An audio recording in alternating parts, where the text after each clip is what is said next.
Hi, my kindergarten friends and family. I wanted to get started showing you a little bit on how to create our winter scene that will have the houses in the snow.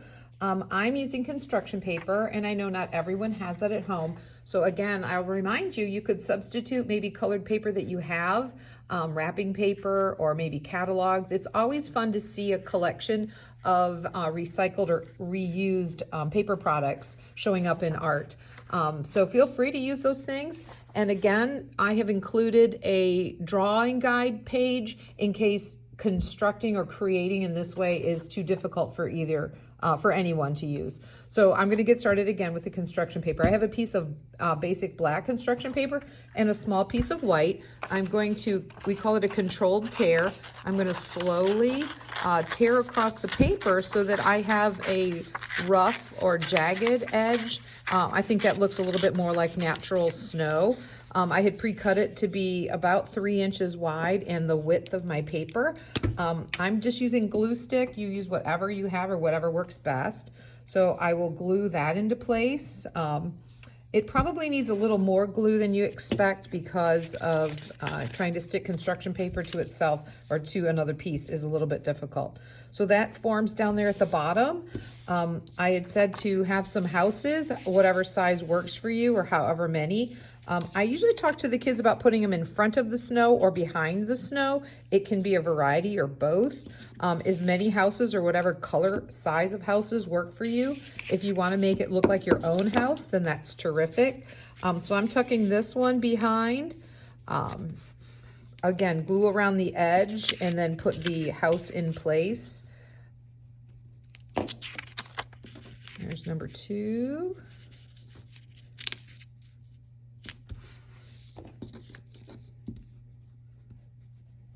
And then I'm going to put the third one a little bit lower on the snow so it looks like it's in front of those others. I have cut a couple triangle-shaped trees to go in my landscape or street scene that I'm creating. Again, they can go behind some of the houses or in front of. It's completely your choices when you're making your design. I have a very thin house. I'm going to put on the other side.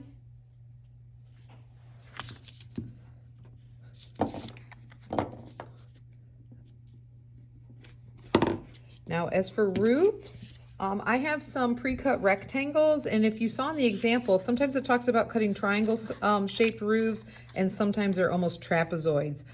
You could customize your roofs to look however you would like. Whatever you think looks best, feel free to include that shape or that type.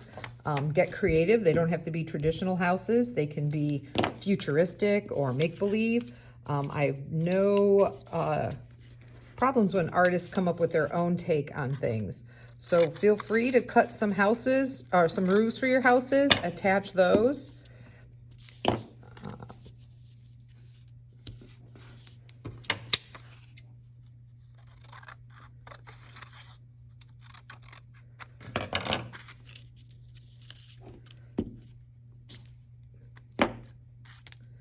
There we go. I'm going to use some of the scraps of brown that I have to create some doors for on the front of my houses.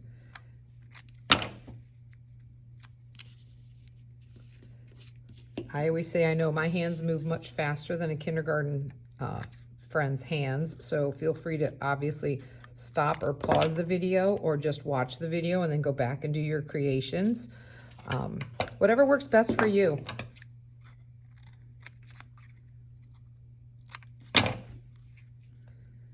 I also have some small strips of yellow paper that I'm going to use to add windows. By cutting small squares from the yellow strips, I can quickly go along and put the windows onto my house. I choose yellow so that it looks like the lights are on inside the house. The best way to do this is to hold the glue stick still and put the house on the glue, or put the window on the glue stick and then stick it in place. So quickly I'll add some windows to my houses. You can put them in whatever configuration you choose. Sometimes it's the cutting that the kids find fun.